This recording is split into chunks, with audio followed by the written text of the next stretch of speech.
selamat bergabung Sobat Ngulik. Gimana nih kabarnya? Semoga selalu dalam keadaan sehat dan selalu semangat dalam menjalani aktivitas ya. Kembali lagi dengan Ngopi Podcast, ngobrol penuh inspirasi bersama aku Tania dari Center of Management X Future Stars IPB. Di episode kali ini kita bakal ngebongkar fakta, berbagi cerita, dan pastinya ngobrol penuh inspirasi mengenai The Banker's Perspective, menggali lebih dalam menjadi seorang banker. Menarik dan relevan banget ya sama dunia kerja. Nah, oke, seperti nama podcast kita yaitu Ngopi alias Ngobrol Penuh Inspirasi, tentunya bakal ada seseorang yang pastinya menginspirasi banget nih. Kira-kira penasaran gak nih siapa tamunya? Oke, daripada kita nunggu lama-lama, langsung aja aku spill ya tamunya. Di sini ada Pak Reza Afnan. Halo Pak Reza, gimana Halo, nih kabarnya? Sobat Ngulik. Alhamdulillah kabarnya Oke, tetap produktif. oke, alhamdulillah. Kira-kira dari Pak Reza ini udah siap belum nih buat sharing-sharing bareng aku dan Sobat Ngulik yang ada di rumah?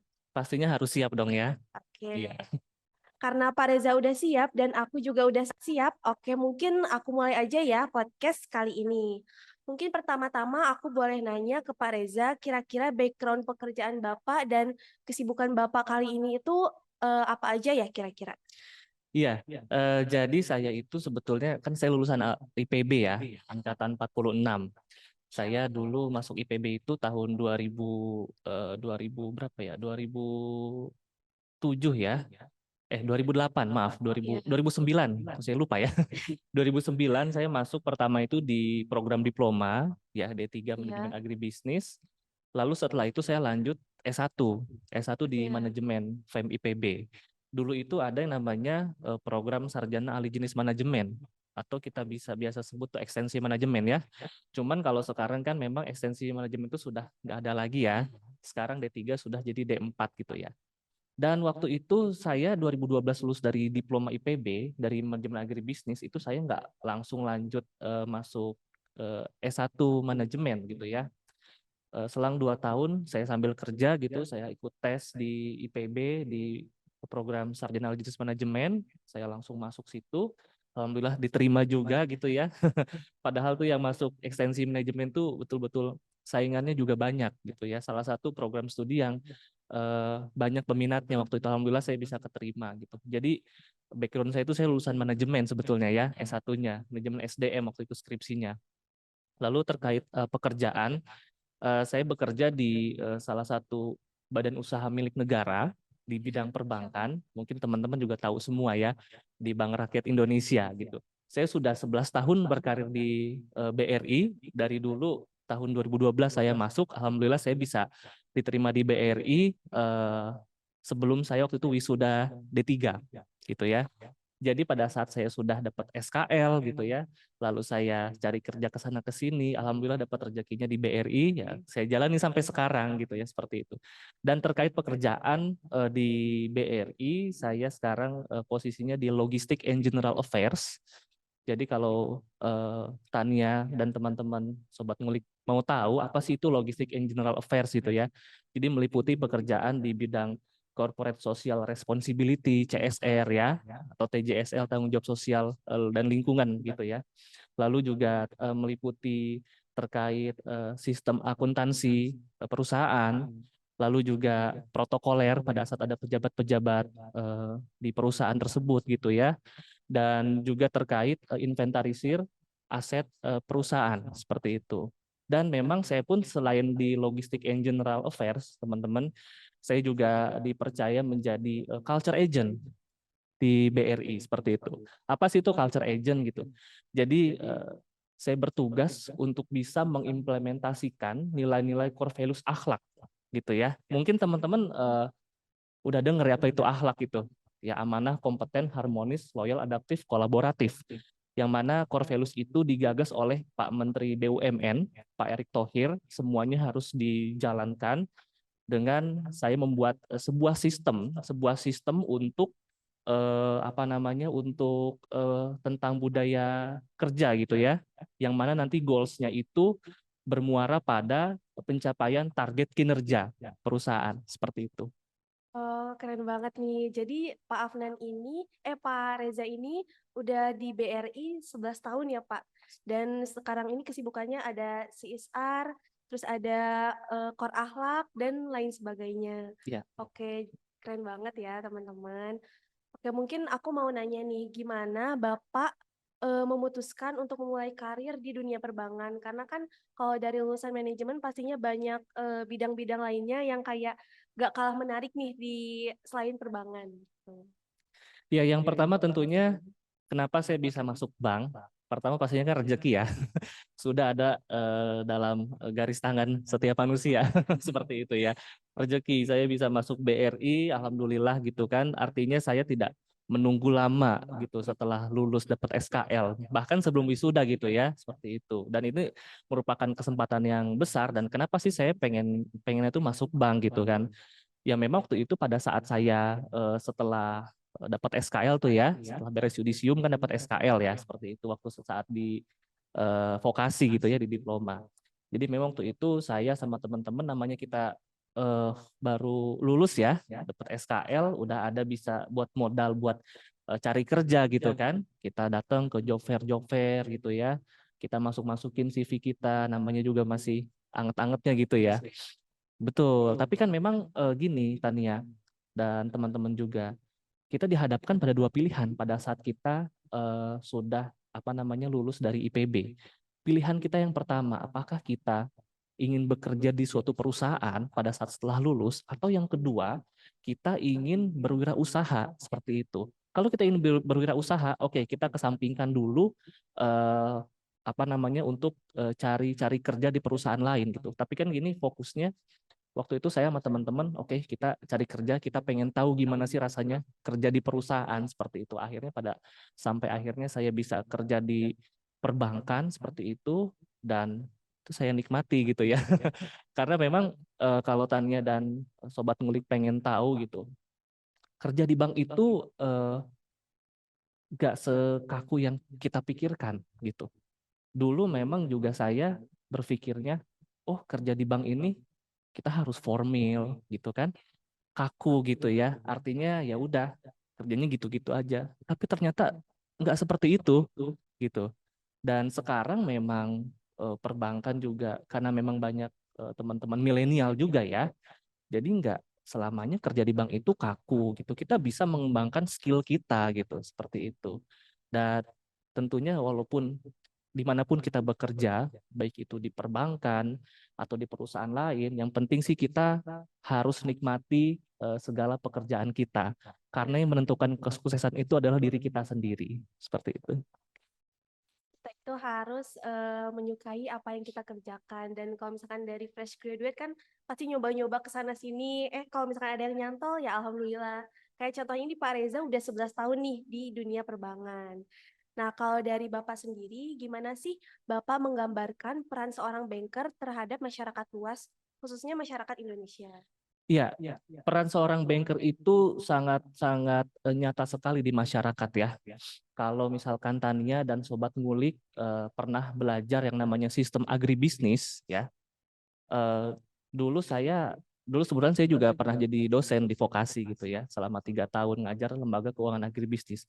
Saya selalu menekankan dulu ke mahasiswa saya di manajemen agribisnis di diploma, itu kita pada saat bekerja di bank, lulusan IPB, kita jangan berkecil hati. Karena apa? Karena di sistem agribisnis sendiri ya, dari subsistem hulu, subsistem usaha tani, subsistem hilir, hingga subsistem penunjang, seperti itu ya. Kalau subsistem hulu sampai subsistem hilir itu tidak bisa berjalan tanpa adanya subsistem penunjang. Analoginya seperti itu. Apa itu subsistem penunjang? Subsistem penunjang itu salah satunya adalah perbankan. Jadi perbankan itu sangat-sangat berperan penting dalam sektor industri misalkan ya. Industri bisa berjalan dari subsistem hulu, usaha tani, subsistem hilir, pemasaran dengan dukungan adanya perbankan. Nah, dari situ kita bisa simpulkan bahwa kerja di bank itu lulusan IPB bukan semata-mata ilmunya nggak bisa digunakan pada saat kita kuliah gitu ya. Kita saat kuliah lalu kerja di bank, ya katakanlah bukan lulusan FEM itu ya. Kalau FEM mungkin masih agak nyambung-nyambung dikit, tapi lulusan yang lain. Tapi yang dilihat bukan seperti itu. Kita di kampus ini kan belajar yang namanya ilmu soft skill, selain hard skill ya. Dari si ilmu soft skill itu kita bisa kembangkan di tempat kita bekerja, ya seperti itu. Dan contohnya di perbankan. Jadi peran seorang bankers itu menurut saya itu sangat-sangat penting di masyarakat seperti analogi saya tadi gitu ya. Terutama lulusan IPB yang bekerja di bank itu bisa sekali berkontribusi besar buat masyarakat di luar sana. Contohnya seperti apa? Contohnya gini, pada saat lulusan IPB itu menjadi seorang relationship manager ya RM di bidang kredit usaha rakyat misalkan seperti itu. Rakyat-rakyat misalkan tuh masyarakat di luar sana membutuhkan permodalan untuk menjalankan bisnisnya tadi. Dari subsistem hulu, usaha tani gitu ya, subsistem hilir, sampai pengolahan dan juga pemasaran. Tanpa adanya dukungan bank mungkin dia tidak bisa berjalan. Nah, teman-teman RM ini yang menyalurkan, membantu menyalurkan perkreditan seperti itu. Ini contohnya ya, contoh real di lapangan.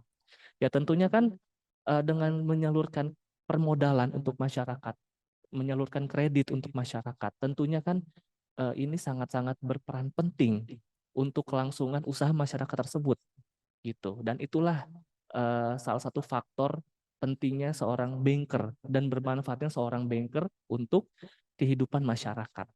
Seperti itu. Itu contoh realnya ya yang kita lihat di lapangan. Seperti itu Tania.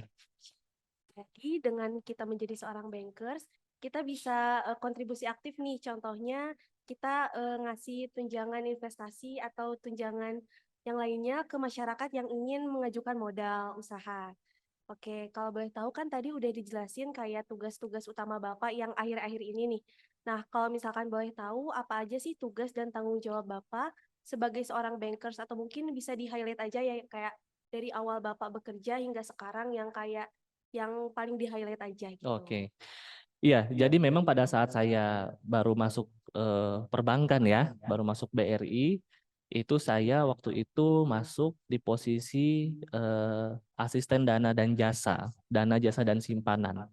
Ya, itu mengurusi terkait misalkan devisa seperti itu ya, misalkan clearing, mungkin juga Tania sama teman-teman Sobat Ngulik juga pernah belajar lembaga keuangan mungkin ya, seperti itu. Lalu juga saya pernah di bagian kas ya, di pelayanan nasabah, lalu di operasional kredit gitu ya.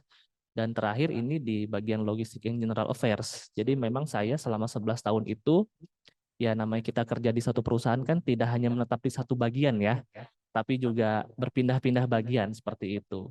Dan memang kalau masuk bank itu Tania, kita ada beberapa jalur gitu. Artinya bisa jadi teman-teman sobat ngulik pengen masuk bank, mungkin teman-teman udah pernah dengar yang namanya ODP ya, Officer Development Program. Oke, kalau saya bukan jalur ODP gitu.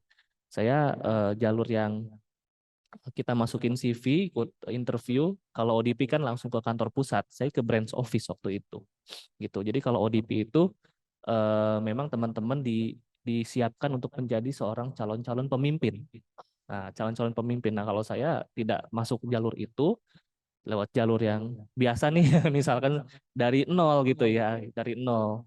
Karena biar gimana pun juga kita kerja di bank itu harus betul-betul mengetahui segala seluk-beluknya gitu. Tidak hanya langsung tahu atasnya saja, tapi dari bawahnya juga seperti itu. Dan memang saya di Logistik General Affairs ini baru 1 tahun 1 bulan lah ya, kurang lebih gitu. Sebelumnya saya lamanya di bagian operasional kredit waktu itu. Seperti itu. Artinya ya kita dengan suasana baru, dengan jabatan baru, itu betul-betul menambah insight kita gitu ya, untuk bisa terus berkontribusi. Seperti itu Tania. Pak Reza ini sekarang posisinya di Logistik General Affairs Betul. dan sebenarnya juga udah banyak kayak jabatan-jabatan yang udah dilewatin ya Pak sebelum ke posisi yang sekarang. Oke, terus apa sih alasan Bapak memilih SEO sebagai tempat meniti karir? Oke, SOE mungkin ya. State Owned Enterprise, BUMN. Ya, iya, kenapa saya bisa di BUMN? Pertama itu tadi udah rezeki, gitu ya. Mungkin belum semua orang bisa berkesempatan kerja di BUMN, karena kan BUMN itu juga banyak kan, tidak hanya perbankan saja, ada BUMN farmasi ya, lalu BUMN ultramikro, lalu BUMN asuransi itu banyak sekali. Dan ini merupakan kesempatan besar. Kenapa sih pengen di BUMN? Eh, Mungkin kita lihatnya seperti ini ya. zaman sekarang ini, Tania dan teman-teman Sobat Ngulik, banyak sekali lulusan-lulusan perguruan tinggi itu yang ingin berkarir di BUMN. Ya, Ya, betul. betul banyak sekali kan? Banyak Betul sekali. kan? Tertarik, ada ketertarikan. Karena di BUMN itu pada saat nanti kita sudah pensiun seperti PNS dapat pensiunan. Bedanya dengan swasta itu kan kalau swasta kita keluar dapat pesangon ya. Kalau BUMN selama pada saat kita sudah pensiun seperti PNS tiap bulan tuh dapat pensiunan seperti itu. Tapi tidak hanya itu saja sebetulnya gitu ya, karena ini juga perusahaan milik negara, jadi juga betul-betul harus kita jaga ya seperti itu ya. Apalagi Pak Erick Thohir ini sekarang betul-betul benar-benar apa ya, nge-push BUMN tuh betul-betul harus tetap produktif seperti itu. Dan seru sih kerja di BUMN gitu kan. Saya bisa mengembangkan skill saya. Jadi yang tadi saya bilang ke Tania juga gitu. Kita kerja di bank ini harus meninggalkan mindset yang dulu. Eh, saya kerja di bank di BRI gitu ya. Kalau Tania pengen tahu, kalau dulu memang kerja di bank itu kita pakaiannya formal, ya kan? Everyday lah ya, pakaian formal. Mungkin ada batiknya. Sekarang enggak seperti itu. Senin pakaian formal, ya. Selasa pakai batik. Rabu, Kamis, Jumat casual, boleh pakai jeans. Itu merupakan bagian dari pengaruh budaya dan memang harus difikirkan oleh setiap perusahaan seperti itu. Jadi di bank ini sekarang nggak hanya kaku, formal, gimana gitu, tapi juga asik buat kita gitu. Dan itu bagian dari perubahan lingkungan yang harus kita jalani gitu ya. Dan selain itu juga kita bisa mengembangkan skill kita. Saya di BRI itu mulai tergali skillnya ya. Saya juga kalau Tania pengen tahu, saya juga MC sebetulnya gitu ya di BRI. Oh lihat ya, betul. Saya MC di pernah beberapa kali ngisi di korporasi tentunya ya, di perusahaan, kantor pusat, di kementerian juga pernah gitu.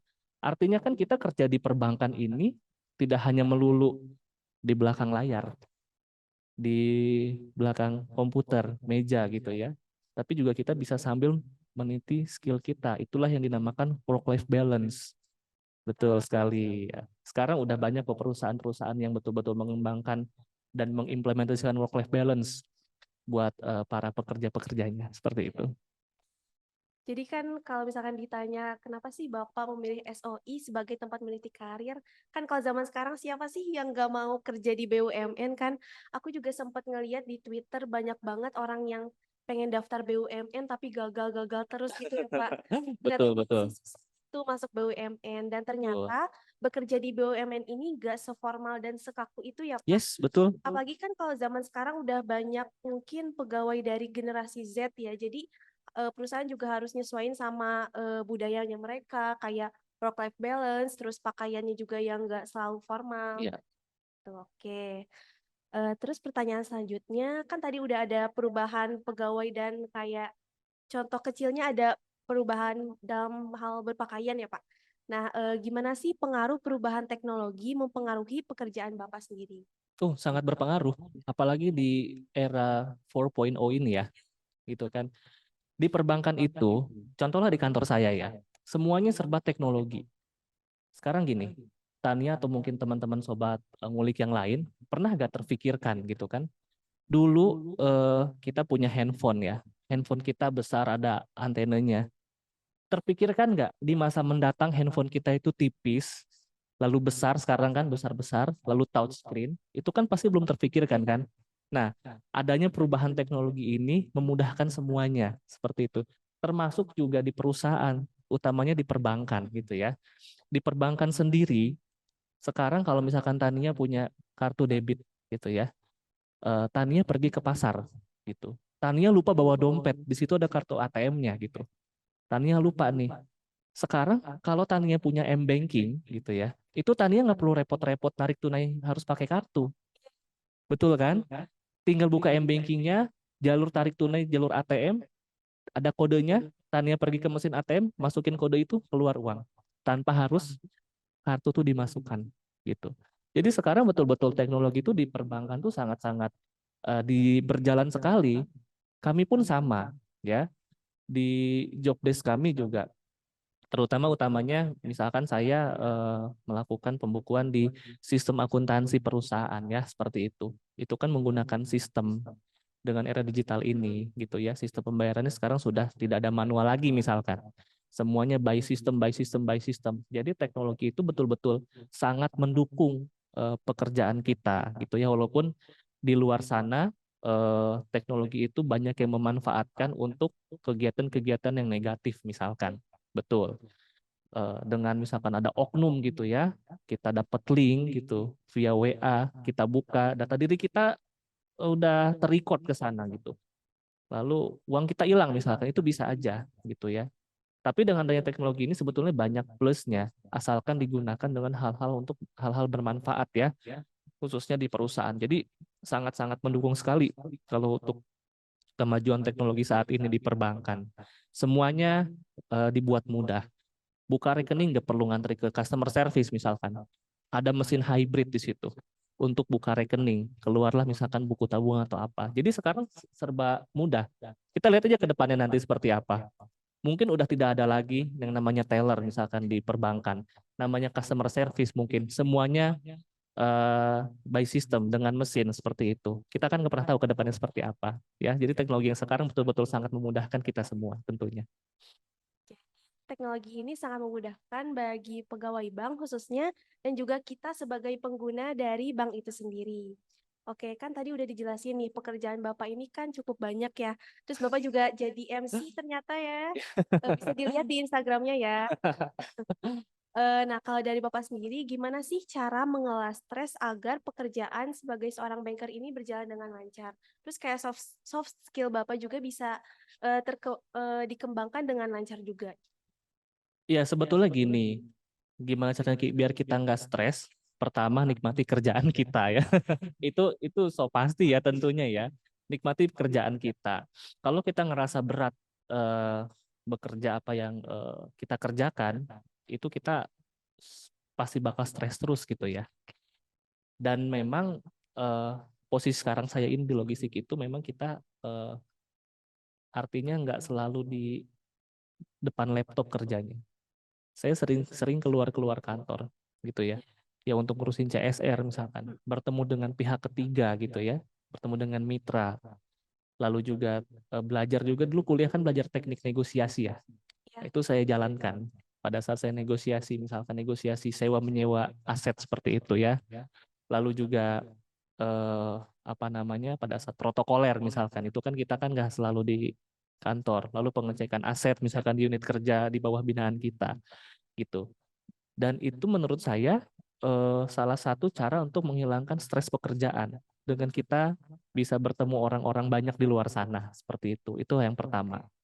Yang kedua, yang tadi saya katakan ke Tania dan teman-teman, background saya kan juga saya bisa mengembangkan diri menjadi seorang MC seperti itu kan. Itu juga salah satu caranya supaya saya tuh nggak pusing melulu tentang kerjaan gitu. Tapi apakah MC ngeganggu kerjaan kita? Saya rasa enggak gitu.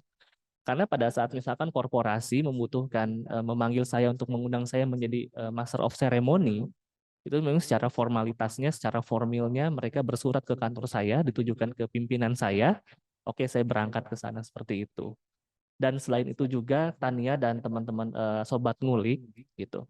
Karena tadi saya katakan work life balance itu dijalankan itu bisa untuk mengelola stres kita gitu. Di kantor ada alat band misalkan. Di kantor ada alat fitness misalkan seperti itu. Dan ada kegiatan-kegiatan yang di luar kerjaan ya untuk menunjang diri kita ya. Kalau di sekolahan mungkin ekstrakurikuler misalkan. Itu kita ada klub misalkan klub untuk olahraga, untuk bikers misalkan ya. Itu salah satu cara mengelola stres sebetulnya. Di zaman-zaman sekarang ini kita nggak melulu harus eh, kerja kerja kerja kerja tanpa kita eh, melakukan kegiatan work life balance gitu ya. Itu pun harus diseimbangkan. Kerja oke, tapi juga untuk mengembangkan skill kita juga harus oke gitu. Supaya kita nggak stres. Intinya sih itu. Oke, jadi tadi katanya tipsnya dengan cara menerapkan work life balance ya Pak. Dan juga kayaknya Pak Reza ini ekstrovert ya. Soalnya tadi katanya harus bertemu dengan orang banyak biar gak stres. Iya benar. Iya. Pertanyaan selanjutnya nih Pak, gimana cara Bapak dalam mengembangkan pengetahuan dan keterampilan terkait dengan pekerjaan Bapak? Kalau misalkan MC itu kan bisa dibilang kayak soft skill dan di luar dari pekerjaan ya Pak. Ya. Kalau misalkan khusus untuk pekerjaan Bapak sebagai seorang bankers, itu kira-kira gimana nih Pak? Iya, saya di perusahaan itu di BRI tempat Mm. saya kerja itu ada namanya sebuah sistem SDM Oh, ya, mm. dan juga sistem artinya seperti semacam e-library ya. Oh, Iya, betul. Jadi kalau misalkan kita ingin mengetahui atau ingin update update ketentuan-ketentuan perbankan terbaru misalkan. Ini kan termasuk ilmu hard skill ya di dalam perusahaan tempat kita kerja. Itu kita tinggal klik sistem itu. Semuanya bisa kita cari. Ya, mulai dari misalkan ketentuan perbankan nomor sekian misalkan terkait apa itu bisa kita cari. Itu salah satu cara supaya pekerja-pekerja juga artinya nggak buta-buta amat tentang ketentuan-ketentuan di perbankan gitu. Oke, kita bekerja dengan cara kita sendiri misalkan. Itu kan kita bekerja itu seni tiap orang kan beda-beda ya gitu. Tapi kan tetap kita juga harus sesuai dengan aturan dan ketentuan di perbankan. Nah, maka dari itu kita bisa mengetahui apa ketentuan-ketentuan di bank, kita bisa update terbaru apa itu aturan-aturan yang ada di perbankan melalui sistem itu tadi. Namanya Bripedia sih kalau di BRI ya. Kalau di perusahaan lain mungkin beda-beda namanya seperti itu. Dan juga kita di sistem SDM itu selalu ada namanya Brismart ya. bis- Iya, saya cerita kantor saya ya. Oke. Iya, kalau Brismart itu kita untuk mengasah otak artinya. Kita menjawab pertanyaan-pertanyaan. Kayak kuis gitu ya Pak? Yes, Oh, kayak kuis. Kayak kuis, jadi ada materi dulu, kita baca ya terkait update-update apa namanya update program tadi gitu, update ketentuan seperti itu. Lalu kita kuis, kita isi, ada nilainya seperti itu. Salah satunya itu sih contohnya untuk bisa kita mengembangkan ilmu pengetahuan kita terkait perbankan.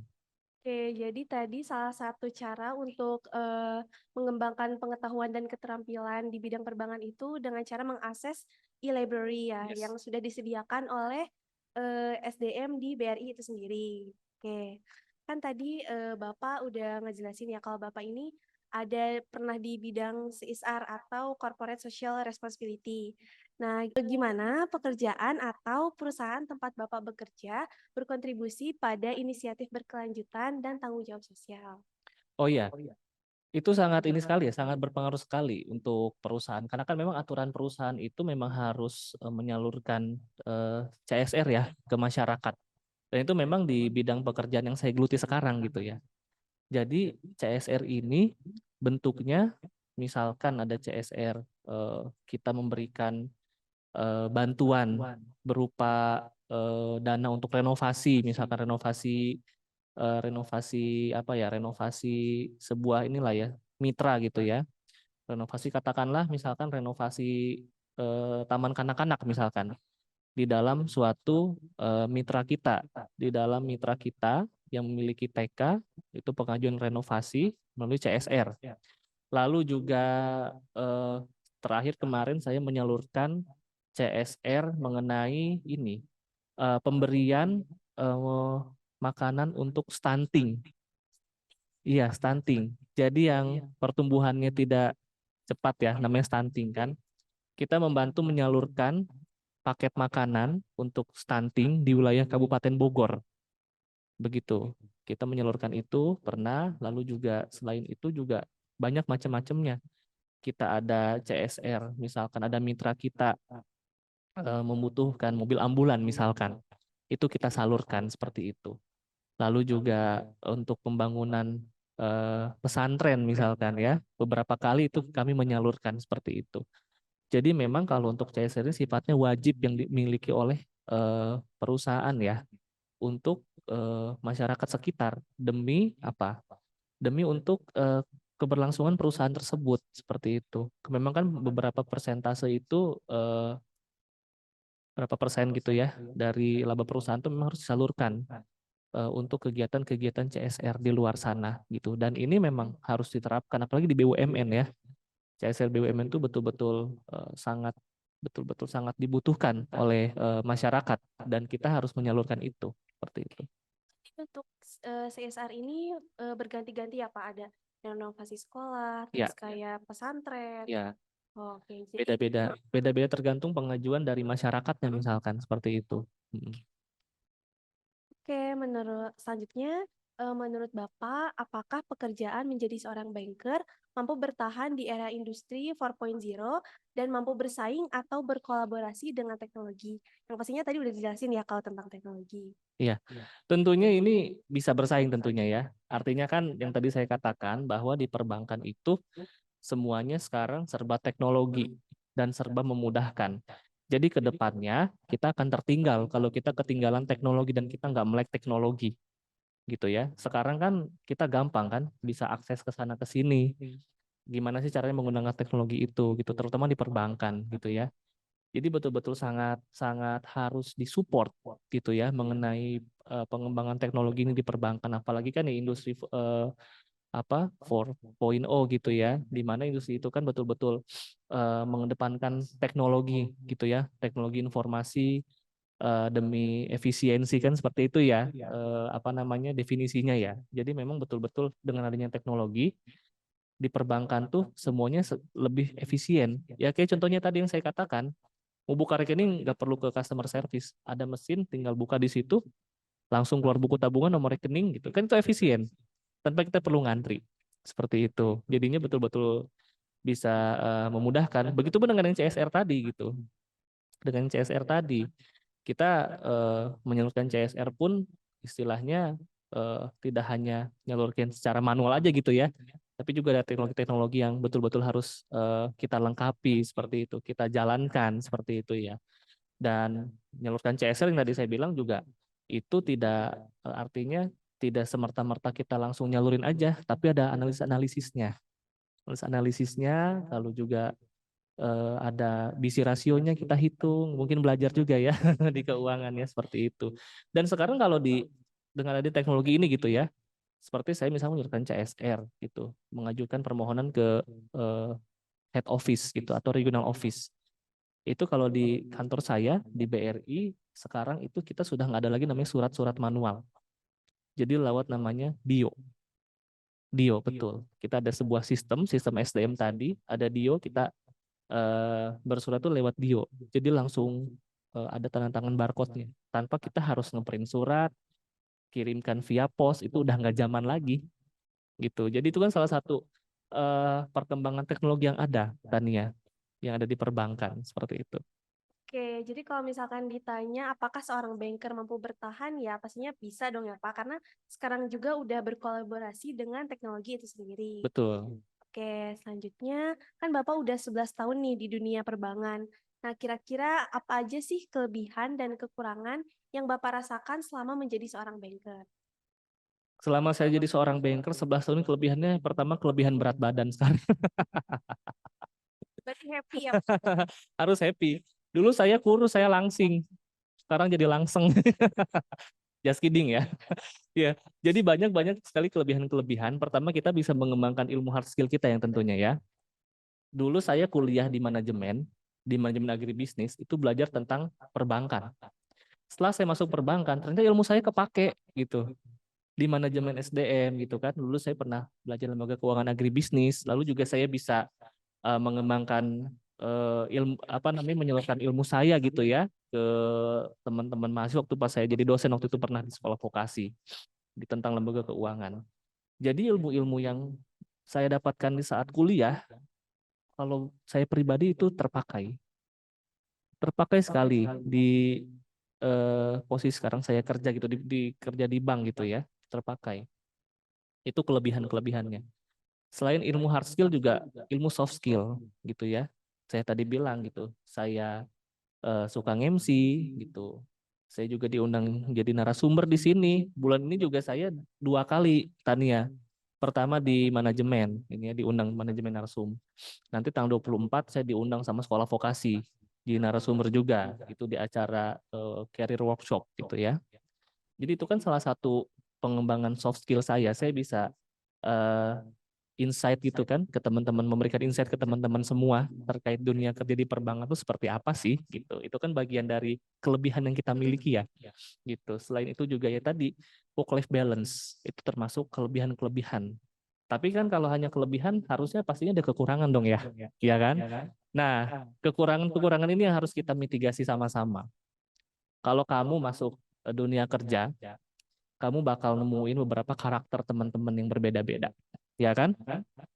Terus juga Di kampus juga gitu kan. Bisa kita lihat lah ya, orang si A tuh begini, si B begini, si C begini gitu. Dan kalau realnya di lapangan seperti apa? Kekurangan yang kita lihat gitu ya. Kamu lihat teman kamu, kok gini amat ya? Artinya beda sama kita. Jago ngejilat misalkan, jilat atasan misalkan ya. Ini contoh realnya loh. Saya kan 11 tahun kerja di perusahaan tuh udah tahu banget kan orang-orang tuh seperti apa. Ada yang tipe suka ngejilat-jilat misalkan demi mendapatkan pengakuan dari atasannya seperti itu.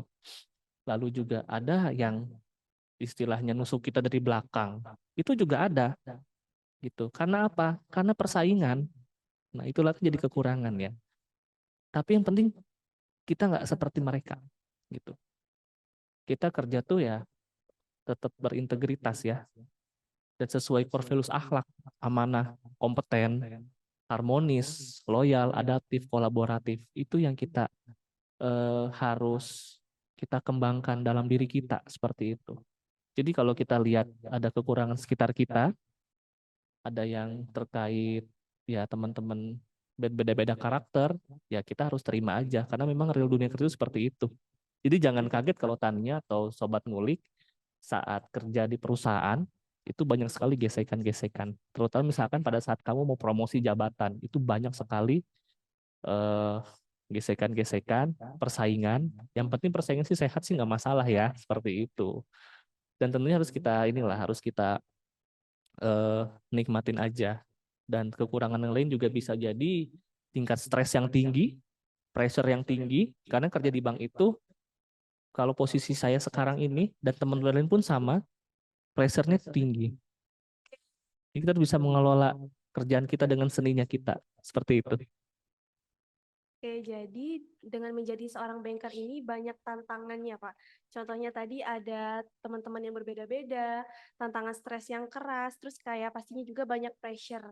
Oke, jadi mungkin buat sobat ngulik yang pengen jadi bankers nih nantinya mungkin harus nyiapin diri dan juga soft skill serta hard skill ya. Contohnya tadi dengan menerapkan work life balance dan juga kita juga harus bisa adaptif dengan kondisi di lingkungan kita. Oke, oke Sobat Ngulik, gak kerasa ya udah lama nih kita ngobrol-ngobrol bareng sama Pak Reza. Kita juga udah dapat banyak ilmu dan insight baru yang tentunya bermanfaat buat kita semua.